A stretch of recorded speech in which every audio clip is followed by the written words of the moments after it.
వెళ్తున్నాయి. ఇక్కడ మనకు మంచి కారు కూడా వచ్చే ఫెసిలిటీ ఉంటుంది. ఈజీగా మంచి రోడ్ కనెక్టివిటీ కూడా ఉండే అగ్రికల్చర్ ల్యాండ్ అనమాట. మీకు ఇంత ముందుగా చెప్పినట్టుగా ప్రజ్ఞాపూర్, జగదేవ్పూర్ నుంచి కూడా చాలా దగ్గరలో మనకి అగ్రికల్చర్ ల్యాండ్ ఉంటుంది. మంచి క్లియర్ టైటిల్ ఉండే విధంగా మనకి అగ్రికల్చర్ ల్యాండ్ ఉంటుంది. ఇటువైపు కనుక చూసుకున్నట్టయితే మనకు పక్కనే వరి పొలము, ఇదంతా పొలాలు కనెక్టివిటీ తోటి.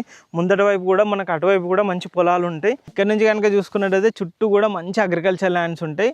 ఈ ఏరియా కనెక్టివిటీలో 2 డబల్ రోడ్స్ ఉంటాయి అనమాట. ఇది వచ్చేసి మనకు సింగిల్ రోడ్ ఉంటుంది. ఈ రోడ్ కనెక్టివిటీ ముందు మనకు డబల్ రోడ్ కనెక్టివిటీ నుంచి మనం ఇక్కడ సింగిల్ రోడ్ కనెక్టివిటీకి మనకి ఇక్కడికి వస్తాం అనమాట.